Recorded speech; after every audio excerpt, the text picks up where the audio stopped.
काफी लंबे अरसे बाद यह देखने को मिल रहा है कि भारतीय जनता पार्टी का संगठन इन दिनों पूरी तरह बिखरा हुआ है।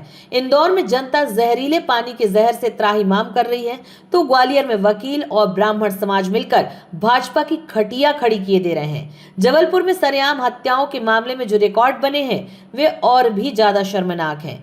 अब ऐसे में सवाल यह उठता है कि भारतीय जनता पार्टी का संगठन, खास तौर पर बीजेपी प्रदेश अध्यक्ष और संगठन महामंत्री सारी समस्याओं को कैसे डील कर रहे हैं। संगठन महामंत्री हितानंद शर्मा की बात की जाए तो इससे बुरे दिन किसी संगठन महामंत्री के क्या होंगे कि उसे इंदौर एयरपोर्ट पर सीआईएसएफ एक मामूली सिपाही ने एयरपोर्ट के भीतर जाने से रोक दिया। इंदौर भाजपा जिला अध्यक्ष समेत कई पदाधिकारी उसे तमाम तरीके से चमकाते हैं, लेकिन इंदौर भाजपा जिला अध्यक्ष की इंदौर में क्या औकात है, इस प्रकरण से साफ समझ में आता है।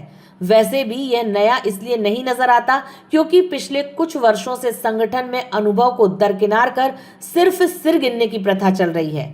नेता का मतलब सिर्फ एक सिर नहीं होता, उसका दिमाग, उसका अनुभव और समय से कार्यदक्षता उसे जनता के बीच लोकप्रिय बनाती है।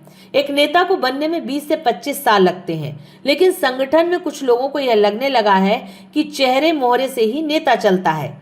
सही को सही कहने की हिम्मत वरिष्ठ नेता जुटा नहीं पा रहे और नयों की धमा चौकड़ी जनता के लिए किसी सर्कस से कम नहीं है। ढोल मजीरे बजाने वाले इतने जोश में हैं कि वे संगठन तक सही फीडबैक भी नहीं पहुंचने दे रहे। स्वयं संगठन महामंत्री हितानंद शर्मा भी इसका शिकार हो चले हैं। उनका फोन आम कार्यकर्ता के लिए नहीं उठ पाता। जाहिर है कुछ ना कुछ मजबूरी या व्यस्तताएं होती होंगी, लेकिन अगर यही हाल रहा तो इंदौर एयरपोर्ट जैसी घटनाएं और आगे भी होती रहेंगी।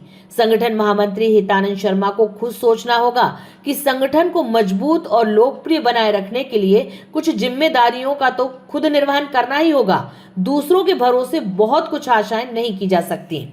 इंदौर का ही दूसरा मामला भागीरथपुरा का है, जिसे इंदौर नगर निगम ने नरक का निगम बना दिया।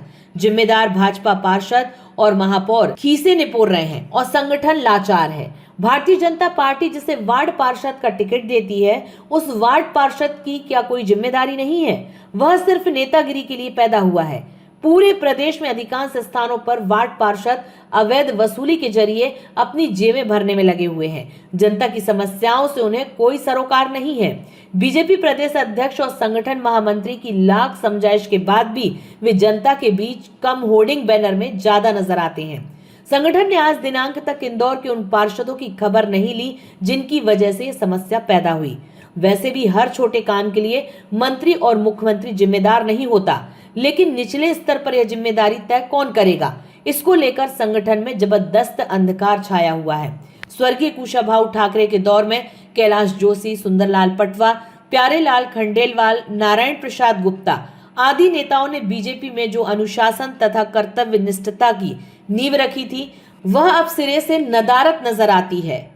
यूं तो ग्वालियर संभाग और खास तौर पर ग्वालियर राष्ट्रीय स्वयंसेवक संघ और बीजेपी की नर्सरी रहा है, लेकिन इन दिनों जातिवाद के नाम पर भाजपा बुरी तरह बिखर रही है। भाजपा का थिंक टेक कहा जाने वाला ब्राह्मण समाज एक सड़ी सी घटना को लेकर भाजपा से दिन ब दिन दूर होता जा रहा है। कभी यहाँ वकील आंदोलन करते हैं तो कभी समाज प्रतिनिधि। भाजपा संगठन सब कुछ मौन साधे देख रहा है। झूठी एफआईआर हो रही है। कोर्ट और जनता के सामने एक जबरदस्त मजाक हो रहा है। संगठन असहाय होकर सब कुछ मौन सा देख रहा है। भारत रत्न अटल बिहारी वाजपेयी की आत्मा यह सब देखकर खुश तो नहीं हो रही होगी। समस्या के पैदा होते ही उसे खत्म करने की क्षमता शायद अब संगठन में नहीं बची है। बीजेपी के प्रदेश अध्यक्ष हेमंत खंडेलवाल अब पुराने हो चले हैं। संगठन के कोष को संभालने की उनकी दक्षता से हर कोई वाकिफ है, लेकिन संतोष वर्मा और ग्वालियर तथा इंदौर प्रकरण में उनका मौन कई सवालों को जन्म दे रहा है। प्रदेश संगठन का मुखिया होने के नाते संगठन के आम कार्यकर्ता तथा जनता को उनसे काफी आशाएं हैं, पर फिलहाल वे किसी दूसरे मोर्चे पर व्यस्त हैं। ऐसा नहीं है कि भारतीय जनता पार्टी के नेताओं की दक्षता सुशासन में कमतर है, लेकिन लगातार जीत के नशे ने सुस्ती जरूर ला दी है। अब यह बीजेपी के नेताओं को खुद ही देखना होगा कि वे इसे कैसे दूर करते हैं।